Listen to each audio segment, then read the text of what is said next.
नमस्कार भावी शिक्षकों। आज की इस वीडियो में आप सभी का स्वागत है। उम्मीद करता हूं आप सभी स्वस्थ होंगे, मस्त होंगे और अपनी तैयारी को एक बेहतर दिशा देने में कार्यरत होंगे। हमने पिछली वीडियोस में बाल विकास के 2015 से लेकर के 2021 तक के क्वेश्चन को हम लोगों ने देखा। हम आज से स्टार्ट करने वाले हैं हिंदी भाषा एक का प्रीवियस ईयर 2015 से 2021 तक का सफर। देखते हैं क्वेश्चंस किस लेवल तक आते हैं, किस रेंज तक हमें पढ़ाई करनी है हिंदी भाषा वन में। तो आपका ज्यादा समय बिना लेते हुए वीडियो को शुरू करता हूं और चलिए देखते हैं हमारे पास पहला क्वेश्चन कौन सा है। चलिए, पहला क्वेश्चन है अष्टछाप के कवि नहीं हैं। देखिए, अष्टछाप के कवि अगर आपको पता होंगे तो आप इजीली इस क्वेश्चन को क्या कर पाएंगे, एलिमिनेट कर पाएंगे। ठीक है, तो पहले आपको अष्टछाप के जो कवि हैं उनका नाम पता होना चाहिए। ठीक है, अष्टछाप के जो कवि हैं उनका नाम आपको पता होना चाहिए। ठीक है, अष्टछाप के कवियों में कौन कौन से कवि आते हैं बेटा? पहले नंबर पर आते हैं कुंभन दास। ठीक है, कुंभन दास। दूसरे नंबर पर आते हैं सूरदास। ठीक, सूरदास। थर्ड नंबर पे परमानंद दास। परमानंद दास। फिर उसके बाद आते हैं बेटा कृष्णदास। ठीक, ये हो गए चार दास। ठीक है, अब उसके बाद देखो आते हैं गोविंद स्वामी। गोविंद स्वामी। ठीक है, फिर उसके बाद आते हैं बेटा चीत स्वामी। चीत स्वामी। फिर उसके बाद Chaturbhuj Das. Chaturbhuj Das and the last one is Nand Das.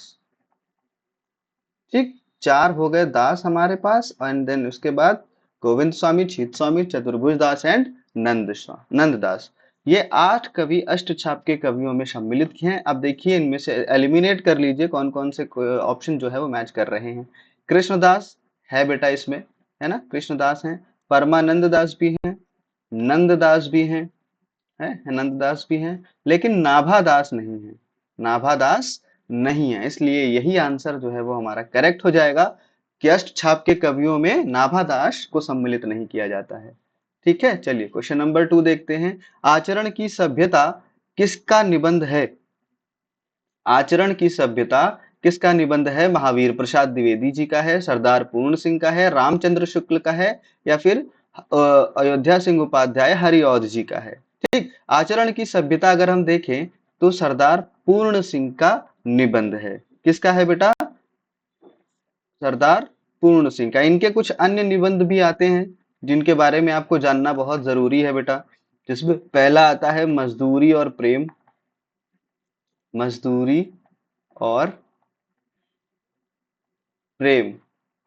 ठीक है, मजदूरी और प्रेम हो गया। दूसरे नंबर पर हम इसको देखेंगे सच्ची वीरता। सच्ची वीरता। ठीक है, सच्ची वीरता।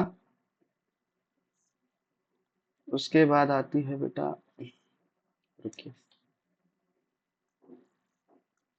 उसके बाद आती है पवित्रता। ठीक, फिर कन्यादान। फिर एक लास्ट है इनका कि अमेरिका के मस्त कवि वॉल्ट हिटमैन। ठीक है, अमेरिका के मस्त कवि वॉल्ट हिटमैन। ठीक है, ये इनके कुछ अन्य निबंध हैं जिनके बारे में जानना आपको बहुत जरूरी है। सरदार पूर्ण सिंह जी के हैं। ठीक है, समझ में आ गया?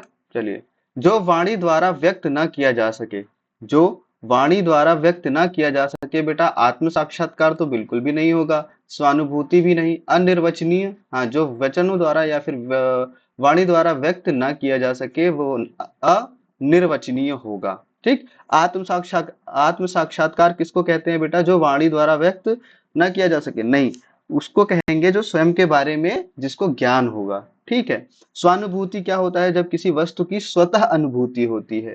ठीक है, और रहस्य क्या होता है? जो बात किसी को ज्ञात ना हो। ठीक, तो हमारा राइट आंसर ऑप्शन सी हो जाएगा। ठीक है, उत्साह किस रस का स्थायी भाव है? देखिए, स्थायी भाव आपको पढ़ना बहुत जरूरी है। सभी मेन रस जो है उनको पढ़िए और उनका स्थायी भाव भी आपको याद करना पड़ेगा। ठीक है, तो क्वेश्चन नंबर 4 जो है कह रहा है कि उत्साह जो है वो किस रस का स्थायी भाव है? तो उत्साह आप सभी को पता है वीर रस का स्थायी भाव होता है।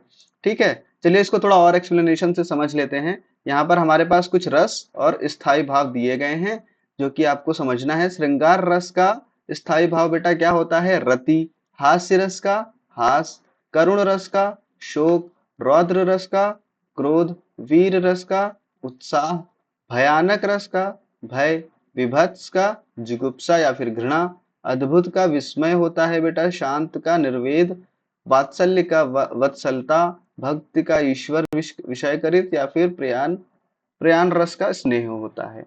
ठीक है, ये कुछ रस के नेम आपको याद करने हैं। नेम आप याद करें ना करें, लेकिन आपको इसका स्थायी भाव जरूर याद कर लेना है इस तरीके से। ठीक है, समझ में आ गया? अगला क्वेश्चन देखिए, कवितावली के रचनाकार हैं। कवितावली के रचनाकार कौन है बेटा? सूरदास, जायसी, तुलसीदास या फिर घनानंद? ठीक है, तो कवितावली का जो राइट आंसर हो जाएगा बेटा वो तुलसीदास हो जाएगा।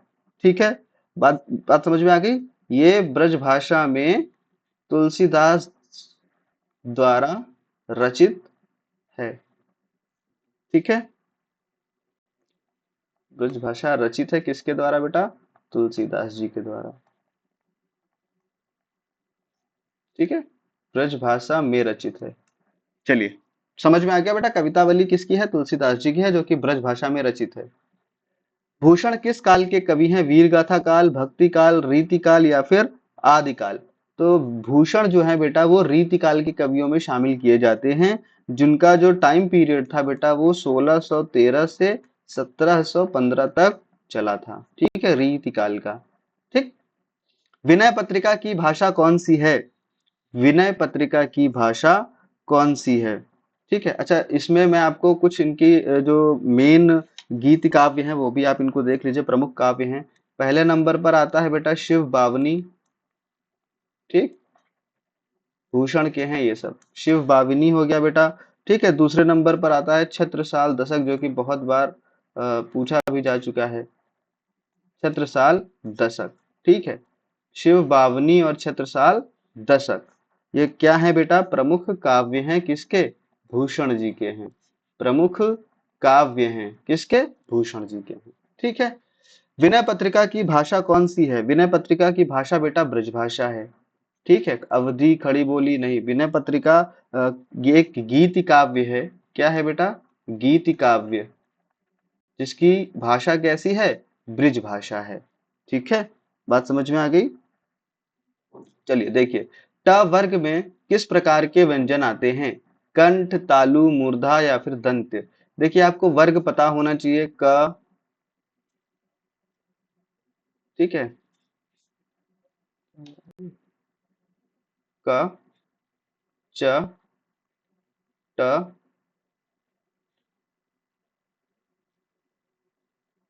फिर आता है त,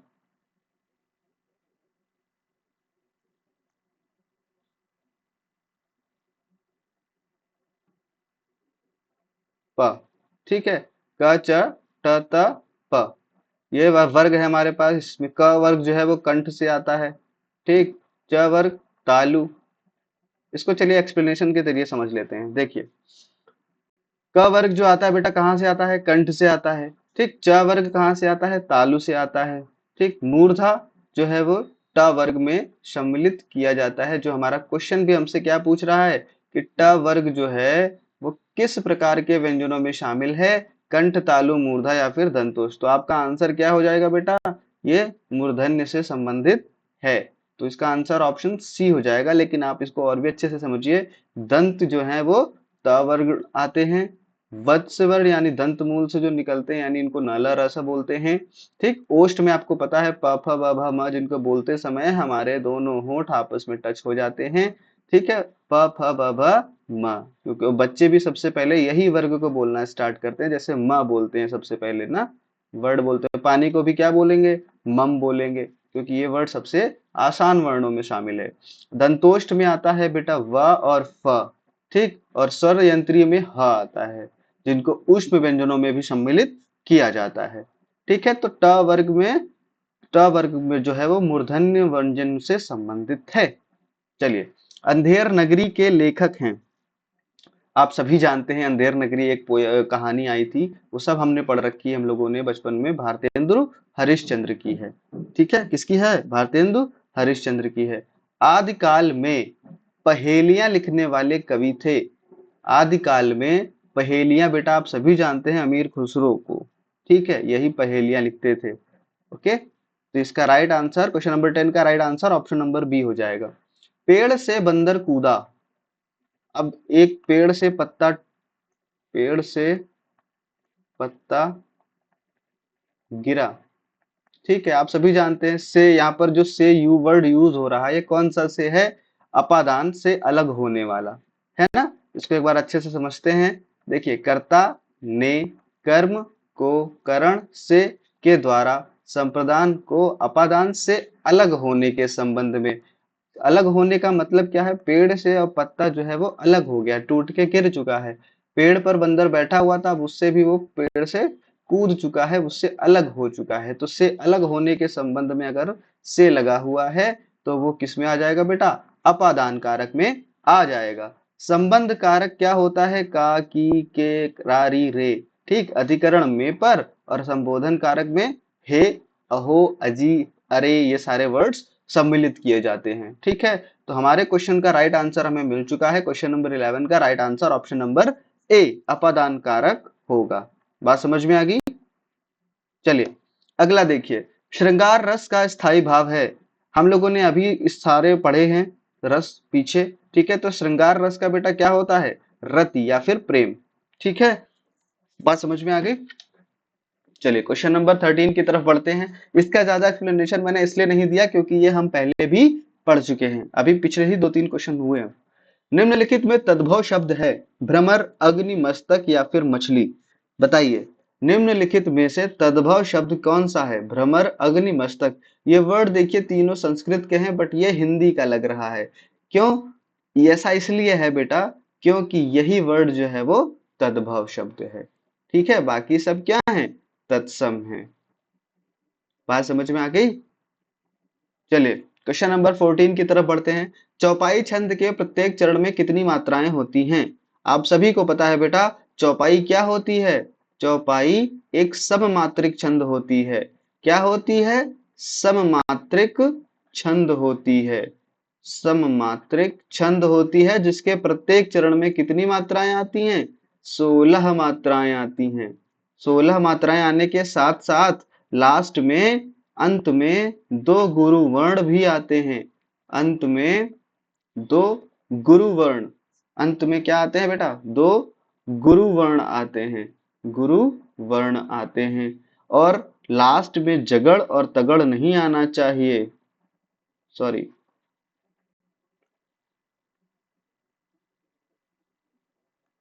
लास्ट में क्या नहीं आना चाहिए बेटा? जगण और तगण अंत में नहीं आना चाहिए। ठीक है, वर्जित है, अंत में नहीं आना चाहिए। तब वो क्या हो जाएगा बेटा? तब वो चौपाई कहलाएगी। ठीक है, तो प्रत्येक चरण में कितनी मात्राएं होती हैं? 16 मात्राएं होती हैं। तो 14 का बी राइट आंसर हो जाएगा। ठीक है, क्वेश्चन नंबर नेक्स्ट देखते हैं हमारे पास कौन सा है। तेरी बरछी ने बरछीने हैं खलन के। ठीक है, पंक्ति में कौन सा अलंकार है? ठीक है, तेरी बरछी ने बरछीने हैं खलन के, पंक्ति में कौन सा अलंकार है? तो बेटा अलंकार की बात करें तो इसमें जो अलंकार आ रहा है बेटा वो है यमक अलंकार। ठीक है, ऑप्शन नंबर डी जो है वो राइट हो जाएगा, यमक अलंकार। ऐसा क्यों? क्योंकि इस जब एक से अधिक शब्द एक से अधिक बार प्रयोग किए जाएं और जिसका अर्थ भी अलग अलग हो तो वहां पर यमक अलंकार होता है। बात समझ में आ गई? चलिए, क्वेश्चन नंबर 16 देखिए। हिंदी प्रदीप पत्रिका का संपादन किसने किया? हिंदी प्रदीप पत्रिका का संपादन बेटा किसने किया था? इसका राइट आंसर बेटा अगर आपको पता होगा, ये क्वेश्चन 2015 में भी आया है, 2017 में भी आया हुआ है।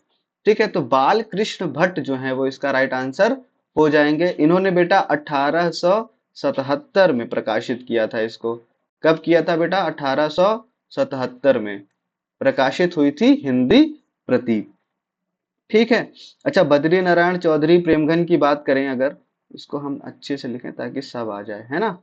चलिए, देखिए, बद्री नारायण चौधरी प्रेमघन की बात करें अगर हम, तो प्रेमघन ने क्या क्या दिया था बेटा? आनंद कादम्बिनी की रचना की थी। किसने की थी? आनंद कादम्बिनी, नाम सुना होगा आपने, सुना है? हाँ, आनंद कादम्बिनी। और एक और है बेटा, नागरी नारद, नागरी नीरद, सॉरी। ठीक है, नागरी नीरद, ये इनकी पत्रिकाएं हैं। बालकृष्ण भट्ट की आपने हिंदी प्रदीप देख ही ली है। ठीक है। अब प्रताप नारायण मिश्र की बात करें अगर, ठीक है, तो इनकी एक पत्रिका आती है ब्राह्मण, इनकी एक पत्रिका आती है ब्राह्मण। और भारतेंदु हरिश्चंद्र जी के बारे में तो आप सभी जानते हैं। कौन कौन सी है? कवि वचन सुधा है, कवि वचन सुधा। ठीक है, हरिश्चंद्र मैगजीन है, हरिश्चंद्र मैगजीन है, हरिश्चंद्र मैगजीन। बाल बोधनी, बाल,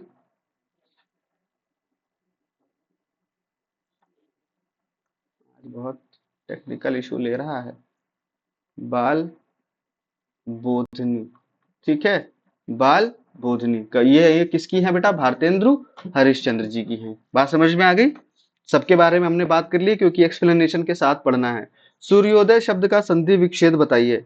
तो सूर्योदय शब्द का संधि विच्छेद बेटा सही हो जाएगा सूर्य प्लस उदय, सूर्य प्लस उदय। अब इसमें होगा क्या बेटा? इसमें देखो लास्ट में जो वर्ण आ रहा है छोटा आ, और इसमें क्या हो जाएगा? छोटा उ। और छोटा अ और छोटा उ मिल करके क्या बनाते हैं बेटा? ओ बनाते हैं, है ना। छोटा अ और छोटा उ मिलकर के जब ओ बनाते हैं बेटा, तो गुण संधि होती है। कौन सी संधि होती है? गुण संधि होती है। गुण संधि क्यों होती है बेटा? तो गुण संधि क्या होता है? प्रथम शब्द के अंत में ह्रस्व आए, ह्रस्व आए, या फिर दीर्घ आ आए। ठीक है। और सेकंड के या फिर दूसरे शब्द के शुरुआत में ह्रस्व आए प्लस दीर्घ, कौन कौन सा? छोटी ई, छोटा ऊ और री आए। ठीक है, तब जाकर के ये गुण संधि के लक्षण जो है वो दिखाई देते हैं। ठीक है, बात समझ में आ गई? तो छोटा अ, सूर्य का लास्ट वर्ड क्या निकला? छोटा अ, और इसका स्टार्टिंग छोटा ऊ। तो अ और उ मिल करके ओ बनाएंगे, जो कि गुण संधि के लक्षण हैं। गुण संधि, संधि विच्छेद पूछा था आपसे, फिलहाल इतना डीप नहीं पूछा था। तो सूर्य प्लस उदय, ऑप्शन बी सही हो जाएगा इसका। ठीक है, बात समझ में आ गई? यथाशक्ति में समास है। पहले तो अभी आपको यथाशक्ति का मीनिंग समझना होगा बेटा। यथाशक्ति यानी शक्ति के अनुसार, शक्ति के अनुसार। शक्ति के अनुसार का क्या मतलब है बेटा? शक्ति के अनुसार मतलब जब हम कोई भी पहला पद हमारा अव्यय हो, पहला पद अव्यय हो और दूसरा पद संज्ञा, दूसरा पद संज्ञा हो। ठीक है, तो ऐसी स्थिति में जन्म लेता है अव्ययी भाव समास। कौन सा बेटा? अव्ययी भाव समास। ठीक है, बात समझ में आ गई? तो अव्ययी भाव है ऑप्शन में कहीं, ऑप्शन नंबर ए हमारा राइट हो जाएगा। ठीक है, यथाशक्ति में अव्ययी भाव समास देखने को मिलता है। बात समझ में आ गई? चलिए अगले क्वेश्चन की तरफ मूव ऑन करते हैं। इनमें से तद्भव शब्द क्या है? इनमें से तद्भव यानी कि हिंदी वर्ड यानी भौरा। ठीक है, क्योंकि मधुक, भ्रमर और भ्रम ये सब दोनों जो हैं seems to be real but है नहीं। ठीक है, गलत लिखे हुए हैं। चलिए क्वेश्चन नंबर 21 की तरफ बढ़ते हैं। निम्नलिखित में से कौन सा निबंध हजारी प्रसाद द्विवेदी का नहीं है? तो आपको पता है अशोक के फूल जो है बेटा हजारी प्रसाद द्विवेदी का है, कुटज भी हजारी प्रसाद द्विवेदी का है, विचार प्रवाह भी हजारी प्रसाद द्विवेदी का है। वृत्त और विकास किसका है? वृत्त और विकास जो है बेटा वो शांति प्रिय द्विवेदी जी का है। ठीक है, शांति प्रिय द्विवेदी जी का है, शांति प्रिय द्विवेदी जी का। बाकी ये जो तीन है ये किसके हैं? हजारी प्रसाद द्विवेदी जी के निबंध हैं। ठीक है, समझ में आ गया। परमाल रासो किसके द्वारा रचित है? ठीक, अच्छा, परमाल रासो से मुझे याद आया कि परमाल रासो वाले हमें सारे जितने भी चारों इंपॉर्टेंट हैं वो लिखवा देने चाहिए, है ना। तो परमाल रासो ध्यान से देखिएगा, ठीक है। परमाल रासो हो गए हमारे पास, फिर बीसल देव रासो आते हैं, बीसल देव रासो, फिर विजयपाल रासो, विजयपाल रासो, फिर पृथ्वीराज रासो।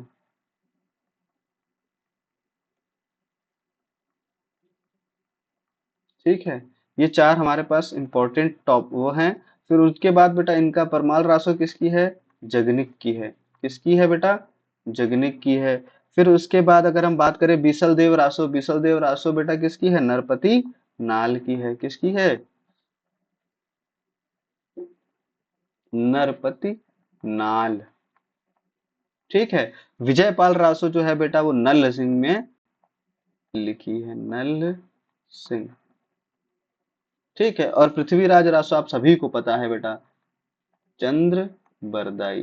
किसी को कुछ याद हो ना हो, लेकिन पृथ्वीराज रासो चंद्र बरदाई की है, ये जरूर याद रहेगा। तो हमारे पास परमाल रासो हमसे पूछा था इन्होंने, परमाल रासो किसकी है बेटा? जगनिक की है। ठीक है, और हमने बाकी सारे भी डिस्कस कर लिए हैं यहाँ पर। ठीक है, दुल्हन गावहु मंगल चार, हमारे घर आए राजा राम भतार। ये किसकी पंक्तियां हैं?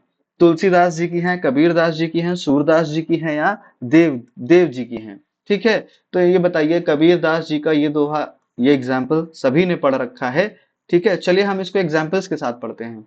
दुल्हन गावहु मंगल चार, हमारे घर आए राजा राम भतार। ये बेटा कबीरदास जी की पंक्तियां हैं। तुम जिन जानो गीत है, यह निज ब्रह्म विचार। ये भी पंक्ति जो है वो कबीरदास जी ने दी है। प्रभु जी तुम चंदन हम पानी, जाकी अंग अंग वास समानी। ठीक, ये संत रैदास जी की पंक्तियां हैं। लड़काई को प्रेम कहो, अली कैसे करी कै छूटत। ये पंक्ति जो है वो सूरदास जी ने दी है। ठीक, ये कुछ इंपॉर्टेंट पंक्तियां हैं जो क्वेश्चंस में हमें एक तो देखने को मिल चुकी हैं, हो सकता है इनमें से भी कुछ और देखने को मिल जाए। ठीक, तो बेहतर होगा हम सारी तैयारी एक साथ करें। आंसर राइट पता चल गया? हाँ, कबीरदास। चलिए, मृगावती किसकी रचना है? ठीक है, मृगावती बेटा 1503 में अवधी भाषा में आई थी। ठीक है, 1503 में आई थी अवधी भाषा में, और इसके जो राइटर हैं वो कुतुबन हैं। ठीक है बेटा, किसकी है? कुतुबन की है। उस्मान की बात अगर करें तो ये चित्रावली इन्होंने लिखी है। ठीक है, क्या लिखी है इन्होंने? चित्रावली। मंझन की बात करें तो मधुमालती लिखी है इन्होंने। क्या लिखी है? मधुमालती लिखी है। फिर उसके बाद अगर हम जायसी जी की बात करें तो अब जायसी जी के बारे में आप तो जानते ही हो, पद्मावत सुना है ना, पद्मावत है, और आखिरी कलाम है, आखिरी कलाम। ठीक, ये सब जायसी जी की हैं। समझ में आ गया? मंजन की मधुमालती, उस्मान की चित्रावली। निम्नलिखित में से शुद्ध वर्तनी वाला शब्द है अंतरराष्ट्रीय, बता सकते हैं? अंतर दो बार र इसमें आ गया है, गलत हो गया। ठीक, अंतर यहाँ पर ये वाला र नहीं आएगा, रेफ का र आएगा। अंतरराष्ट्रीय, अंतार लिखा हुआ है तो ये भी गलत है। ये हमारा राइट आंसर है, क्योंकि इसमें अंतरराष्ट्रीय दोनों ही वर्ड इसमें सही तरीके से सुमेलित हैं। आगे कुआं पीछे खाई का क्या अर्थ है? चारों तरफ जल ही जल होना, रास्ते का बंद होना, दोनों ओर मुसीबत, या फिर बीच में फंस जाना। ठीक है, आप सभी को पता है आगे कुआं पीछे खाई का मतलब बेटा क्या होगा? दोनों ओर मुसीबत का होना। ठीक है, क्वेश्चन आ गया समझ में? चलिए, रामचरितमानस की भाषा क्या है? बताइए। रामचरितमानस की जो भाषा है बेटा वो अवधी भाषा में, हम सभी ने रामायण वगैरह पढ़ रखी होगी। जब भी कहीं इवेंट होता है रामायण पढ़ने का तो जरूर जाया करिए और अपनी अवधी भाषा से अवगत जरूर होइए। ठीक है, क्वेश्चन में भी देखिए आपको एक नंबर दिला सकता है रामायण पढ़ना। आदिकाल के लिए वीर गाथा काल नाम हाँ किसने प्रस्तावित किया था? आदिकाल के लिए वीर गाथा काल नाम जो है वो बेटा किसने प्रस्तावित किया था? तो आचार्य रामचंद्र शुक्ल जी ने है वीर गाथा काल के नाम को प्रस्तावित किया था। इसको थोड़ा सा हम वी डीप में जाकर के देखते हैं। चारण काल जो है बेटा, वो प्रयोक्ता कौन है इसके? जॉर्ज ग्रियर्सन है। ठीक, प्रारंभिक काल में मिश्र बंधु, बीजवपन काल में आचार्य महावीर प्रसाद द्विवेदी, वीर गाथा काल में अभी हमने हमारा क्वेश्चन भी यही था, वीर गाथा काल का नाम किसने प्रयुक्त किया था? तो आचार्य रामचंद्र शुक्ल जी ने प्रयुक्त किया था। सिद्ध सामंत काल जो है वो पंडित राहुल सांकृत्यायन, जो कि घुमक्कड़ी जीवन के यात्रा वृतांत से बहुत ज्यादा संबंधित हैं। संधि काल एवं चारण काल में डॉक्टर राम कुमार वर्मा, आदि काल में आचार्य हजारी प्रसाद द्विवेदी जी का नाम आता है। ये बहुत ही इंपॉर्टेंट है बेटा, इनको याद कर लेना, ना हो तो कहीं लिख करके याद कर लो। ठीक है। उन्नति शब्द का विलोम क्या होता है बेटा? पतन, पतन नहीं होगा, अपकर्ष, अपयश या फिर विनय। उन्नति का बेटा होता है अपकर्ष। ठीक है, उन्नति का विलोम अपकर्ष होता है। ठीक, बात समझ में आ गई? चलिए, आनंद कादम्बनी के संपादक हैं। देखिए, सबसे पहले तो मैं आपको बता दूं, आनंद कादम्बनी एक मासिक पत्रिका थी। कैसी थी? मासिक पत्रिका। ठीक, और इसके संपादक कौन है बेटा? मासिक पत्रिका आनंद कादम्बनी अभी हमने पीछे भी पढ़ा था, मैं आपको दिखाना चाहूंगा। हमने पीछे भी पढ़ा था, क्या था? आज, एक सेकंड, मैं क्वेश्चन ही भूल गया। आनंद कादम्बनी, है ना? आनंद कादम्बिनी के बद्री नारायण चौधरी प्रेमघन, सुना है आप लोगों ने ना? सुना क्या? मैंने अभी बताया है, बस मिल जाए मेरे को। प्रेमघन मैंने बताया है, हाँ ये देखिए, बद्री नारायण चौधरी प्रेमघन, आनंद कादम्बिनी, है ना? देखिए, बताई हुई चीजें अगर आप याद रखेंगे तो आपको फायदा ही होगा, नुकसान नहीं होगा। ठीक है, समझ में आ गया? क्वेश्चन नंबर 30, आनंद कादम्बिनी के संपादक कौन है बेटा? बद्री नारायण चौधरी प्रेमघन, इसके राइट आंसर हो जाएंगे। चलिए देखिए, आज की वीडियो जो है 30 क्वेश्चन हमारे पूरे हुए। उम्मीद करता हूँ आपको वीडियो पसंद आया होगा, क्योंकि एक वीडियो बनाने में बहुत ज़्यादा समय लगता है, बहुत ज़्यादा मेहनत लगती है। तो मैं उम्मीद करता हूँ अगर वीडियो आपको अच्छा लगे तो प्लीज़ सपोर्ट करिए, जिससे मैं और ज़्यादा से ज़्यादा वीडियो आपके लिए ला सकूँ और इस यूपी टेट को हम लोग साथ मिल करके क्रैक कर सके। वीडियो अच्छी लगी हो तो सपोर्ट करिए। धन्यवाद, मिलते हैं आगे की वीडियो में।